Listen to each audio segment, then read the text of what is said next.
A question I get often throughout my many years of being a military YouTuber, which is cringe as fuck to say, but people hit me up on my social media looking for advice. I don't know why the guy who roasts boots exploiting their uniform on TikTok is the person you want to go to for advice, but it seems like it is. So I'm going to enlighten you.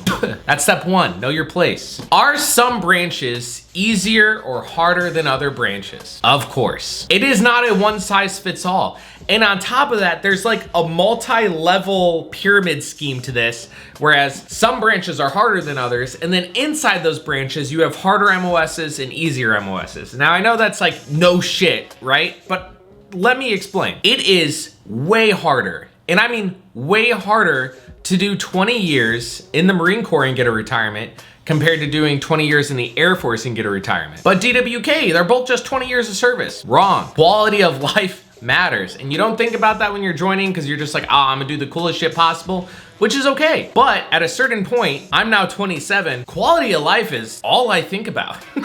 I remember young 18-year-old Donnie going through FMTB, shooting guns, doing hikes, and thinking anyone with an admin job was a pussy. Now that my meniscus has been removed, I might have swayed my thought process a little. If your goal is to do a short-term contract and just get the benefits, by all means, pick whichever you think is cooler or is gonna be most fulfilling. But if you wanna maximize a short-term contract or maximize a long-term contract, you're gonna have to think of what you get back from it, return on investment. Sound like one of those stock crypto losers on TikTok. Return on investment. But really, yeah, we all get the GI Bill, but let's just say those infantry dudes are gonna be homeless when they get out. Whereas some of these Air Force guys are walking on at six-figure jobs. If you guys know me personally, I'm an FMF corpsman in the Navy, which at the lower end, like EMT, right? You learn some paramedic skills. We can test out to be a paramedic. That doesn't make shit on the outside. I would never be a paramedic on the outside. But on the other hand, I can always drop a C-School package and go to X-ray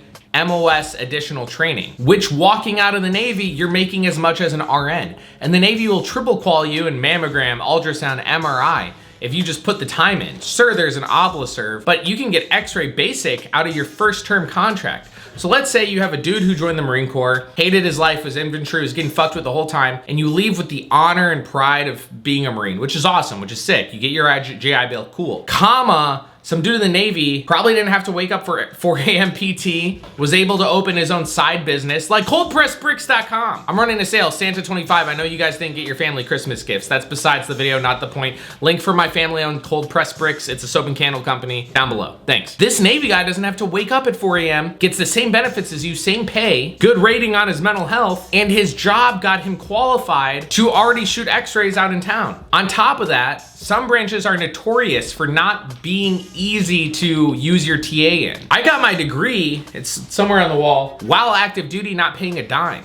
In fact, I profited because FAFSA thinks I'm poor for some reason. I make 6 figures and FAFSA thinks I'm poor. And besides frauding the government, that's not something every serviceman gets to do. I talk to gunnies sometimes in my squadron. They're like, yeah, I never had time to do college because their op tempo is high. They work in like maintenance, working 12-hour days, like 70-hour weeks. There was a point in my career as a corpsman where I was lice duty, which means the recruits that came into Great Lakes boot camp, I checked their head for lice. It was like 20 hours a week and that's all I did. I had time to do whatever I wanted. I even moonlighted at Chipotle because I had so much free time that I had enough time to get a whole ass another job. So when you're picking your branch, young you is not thinking how to maximize your gains, and that is okay. I'm not here to sway you one way or the other. I'm here to make you think about it for a second. If you're like, nah, that I just want to do cool shit, then go all the way and do cool shit, you poser. Go special warfare, spec ops, we have search and rescue, dive, EOD, we got rangers, recon, you name it, we got all the cool shit. But don't be the disgruntled one watching my video who only did infantry, and the only thing afterwards is you get to call regular admin people pogues, but you're a pogue to the next echelon. You're the middle pogue. So if you joined to do badass stuff, why'd you stop here? Why didn't you go do badass stuff here? But if you didn't join to do extremely badass stuff and you just joined for the quality of life, I originally joined to travel, which the Navy let me do. I popped around to tons of countries. The amount of ladyboys I plowed out, insane. And even I still didn't even maximize the potential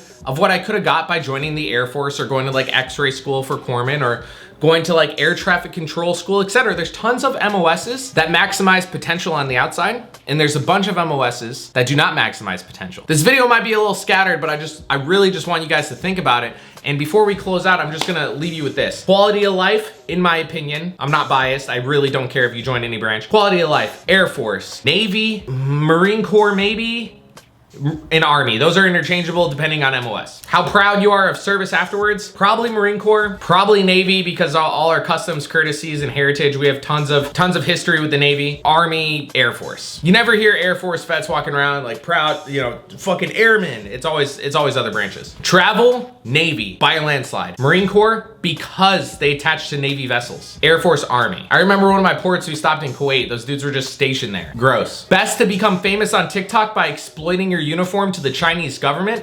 Army. Why are there so many Army dudes using their uniform for clout on TikTok? That's gonna be a whole nother video probably this month. Subscribe with notifications on so you don't miss it.